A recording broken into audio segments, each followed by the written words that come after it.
সবাইকে শুভ সকাল। রিচিট ডায়েরি চ্যানেলের আরেকটি নতুন ব্লগে আপনাদের সবাইকে স্বাগত। আজ এক অন্য রকমের শনিবার। যেহেতু ইংল্যান্ডের সামার মাত্র 2 মাসের অতিথি, তাই আজ আর একটু সময় নষ্ট না করে বেরিয়ে পড়েছি একটা খুব সুন্দর আর ছোট্ট টাউনের উদ্দেশ্যে। নামটা হয়তো সকলের খুব চেনা, আর আমার এটা স্বপ্নের শহর, অক্সফোর্ড। মিডিয়েভাল টাইমের অনেক হিস্টোরিক ইভেন্টের সাক্ষী অক্সফোর্ড। রেডিং থেকে একটা ট্রেনেই আসা যায়, আর মাত্র 8 ঘন্টার জার্নি। স্বপ্নের শহর বলার দুটো কারণ আছে জানেন। একটা তো এখানকার ইউনিভার্সিটি, যেটা সবার ড্রিম প্লেস টু গ্র্যাজুয়েট। আর সেকেন্ড রিজন হ্যারি পটার। হ্যাঁ, আমি বিশাল বড় পটার হেড। আর অক্সফোর্ডের বিভিন্ন কলেজে হ্যারি পটারের হগওয়ার্টসের প্রেক্ষাপটের অনেক শুটিং হয়েছে। এই দুটোটা নিয়ে মেইনলি ছুটে আসা। দেখুন, হাই স্ট্রিটের উপর এই দোকানগুলোতে কি সুন্দর হ্যারি পটারের সব সুভিনিয়ার সাজানো। ফেরার পথে একটা কিছু তো অবশ্যই নেব। স্টেশন থেকে বেরিয়ে হাই স্ট্রিট ক্রস করলেই চোখে পড়ে এই কাভার্ড মার্কেট। 1774 সালে প্রতিষ্ঠিত এই মার্কেট কালচার আর হিস্টোরিক মেলবন্ধনের একটা দারুণ এক্সাম্পল। ঢুকতেই চিজ, কফি, ফুলের গন্ধে চারদিকটা মম করছে। সব ধরনের লোকালি সোর্স প্রডিউস থেকে আর্টিসানাল চিজেস, দারুণ সব ফুল থেকে হ্যান্ডিক্রাফট গিফটস, বড় থেকে ছোট সবার আকর্ষণের কিছু না কিছু আছে এই মার্কেটে। এটা কিন্তু তার সাথে ফুড ইজ প্যারাডাইস। আমি আসার আগেই ঠিক করে নিয়েছিলাম যে এই মার্কেটে লোকাল পাইয়ের অনেকগুলো নামকরা দোকান আছে। তার মধ্যে পাই মিনিস্টার বলে একটাতে ট্রাই করছি, chicken pi with mashed piece. খুব গরম আর অসম্ভব ভালো খেতে ছিল। শনিবার বলে মার্কেটে খুব ভিড়, বসার জায়গা যে পেয়েছি সেটাই ভাগ্য। এই মার্কেটের ভেতর গালফ ফিকশন বলে একটা ক্যাফে ভীষণ ইন্টারেস্টিং লাগলো, কারণ ক্যাফেটার মধ্যে বই কিনলে নাকি কফি ফ্রি। কি দারুণ কনসেপ্ট না? আমিও তাই একটা ফিকশন কিনে সুন্দর কিছুটা সময় বই পড়ে কফি খেয়ে কাটিয়ে দিলাম। আসলে চারদিকে এত স্টুডেন্টের ভিড়ে নিজেরও কিন্তু স্কুল লাইফ আর কলেজ লাইফটাকে বড্ড মিস করছিলাম। ওই সময়গুলো খুব সুন্দর ছিল কিন্তু। যাই হোক, কফি খাওয়া শেষ করে রওনা দিলাম মেইন ডেস্টিনেশনের উদ্দেশ্যে। আমি যখন কোনো নতুন জায়গা ভিজিট করি, একটা সিটি ওয়াকিং ট্যুর কিন্তু অবশ্যই নিই। একটা অচেনা জায়গায় আসলে সেই জায়গাটা হিস্ট্রি, কালচার যত সুন্দর করে এই প্রফেশনাল ট্যুর গাইডরা ডিসক্রাইব করে, সেটা নিজে ঘুরে বুঝে দেখতে গেলে অনেকটা সময় লেগে যায়। তাই আজ গেট ইয়োর গাইড থেকে এই 2 আওয়ার সিটি ওয়াকিং ট্যুরটা নিলাম। জানেন, অক্সফোর্ড কিন্তু কোনো একটা ক্যাম্পাস না, পুরো সিটি জুড়েই এদিক ওদিক টোটাল 43খানা কলেজ আছে, and every one of them has their own specialities. আপনি কোন সাবজেক্ট নিয়ে পড়বেন, কোন কোর্সে স্পেশালাইজ করবেন, সেটা তার উপর ডিপেন্ড করে কলেজ চুজ করতে হয়। হাই স্ট্রিটের ওপরেই এই বিখ্যাত শেলডনিয়ান থিয়েটার, যেটা ডিজাইন করেছিলেন ক্রিস্টোফার রেইন, আর এটার নামকরণ হয় অল সোলস কলেজের ওয়ার্ডেন গিলবার্ট শেলডনের নামে, who was the main sponsor for this establishment. প্রায় 800 থেকে 1000 সিটের এই থিয়েটারে রিসাইটাল, সেরিমনিজ এবং অক্সফোর্ডের যাবতীয় কনভোকেশন সেলিব্রেশন হয়ে থাকে। এটা হচ্ছে ওয়েস্টার্ন লাইব্রেরি। এখানে একটা ছোট্ট পেট স্টপ নিয়ে আমরা রওনা দিলাম মেইন সিটির উদ্দেশ্যে। 8th সেঞ্চুরিতে এস্টাবলিশ এই অক্সফোর্ড সিটি কিন্তু লন্ডন, ব্রিস্টলের মতো রোমানদের দ্বারা বিল্ড নয়। রাদার রোমান শাসনের পরে স্যাক্সন পিরিয়ডে এই সিটির প্রথম নাম শোনা যায়, অ্যান্ড নর্মান পিরিয়ডে গিয়ে মাহাত্ম্য পেতে শুরু করে। স্থাপিত হয় অক্সফোর্ড ইউনিভার্সিটি, যেটা currently 5th in the world rankings and one of the highest ranked and oldest universities in the UK. Aslam Jesus কলেজে।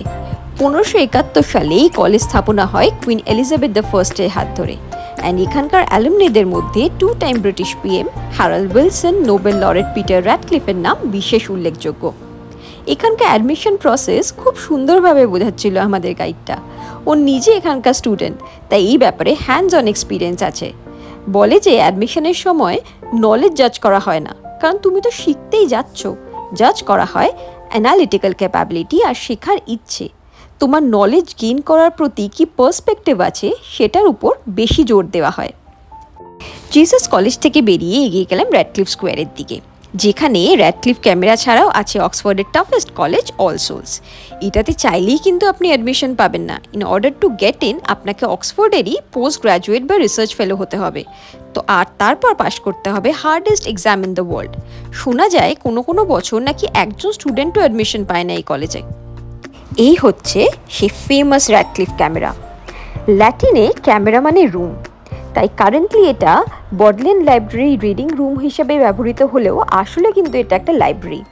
এবং বলা হয় এর আন্ডারগ্রাউন্ডেও 2টো ফ্লোর সমান বুক স্টোর্স আছে, যেটা আবার কানেক্টেড টু বডলেন্ড লাইব্রেরি। সেটা অক্সফোর্ডের মেইন রিসার্চ লাইব্রেরি। তাই এই জায়গাগুলোতে সাধারণ মানুষের কিন্তু ঢোকার পারমিশন নেই, যদি না আপনি স্টুডেন্ট অর ওয়ার্কিং স্টাফ হন।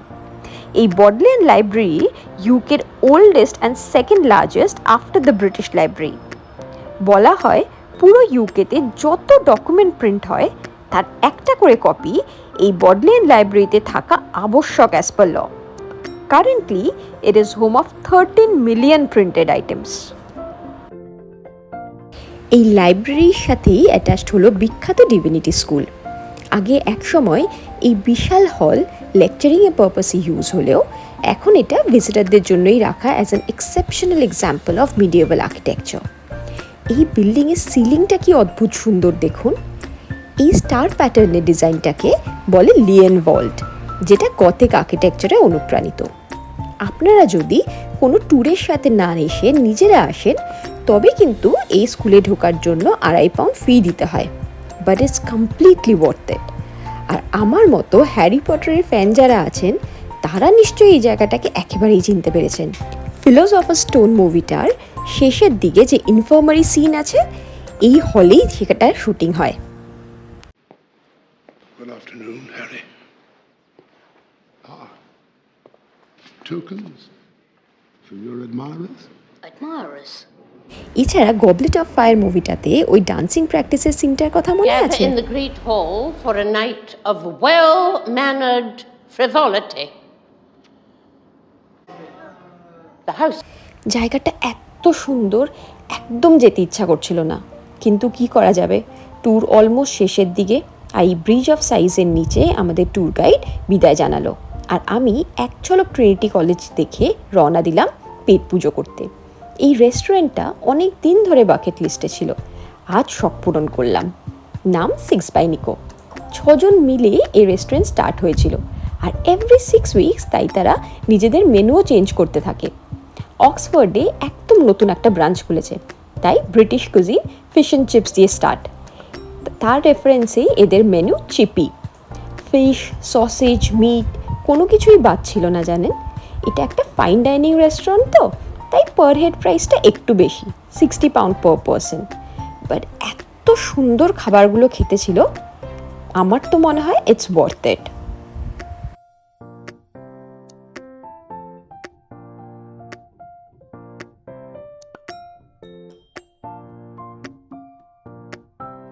রেস্টুরেন্টটা অক্সফোর্ডের ওয়েস্টগেট বলে একটা মল আছে তার রুফটপে। কি সুন্দর ওখান থেকে পুরো শহরের ভিউটা দেখা যাচ্ছে, তাই না? খাবার শেষে নিজের জন্য একটা খুব সুন্দর সুভিনিয়ার কিনে বাড়ির উদ্দেশ্যে রওনা দিলাম। বেশ কিছু জিনিস আরও দেখাচ্ছিল জানেন, যেমন ক্রাইস্টচার্চ কলেজের ভেতরটা, যেখানে হ্যারি পটারের আরও কয়েকটা সিনের শুটিং হয়েছে, প্লাস ইউনিভার্সিটি চার্চের উপর থেকে পুরো শহরের বার্ডস আই ভিউ, ওটাও মিস হয়ে গেল। বাট আজ আর হবে না, ঠিক আছে, সেইগুলো না হয় তোলা রইল আরেক দিনের উদ্দেশ্যে। একদিনে সব কিছু কভার করা এমনিও পসিবল না, তাতেই চেকলিস্টে টিকটাই পড়ে, কোনো জিনিস এনজয় করা যায় না। তাহলে চলুন আমিও বাড়ি যাই, আর আজকের ব্লগটা এখানেই শেষ করি। দেখা হবে পরের ব্লগে একটা নতুন দিনের গল্প নিয়ে। ব্লগটা কেমন লাগলো জানাতে ভুলবেন না, আর ভালো লাগলে লাইক করে দেবেন। বাই।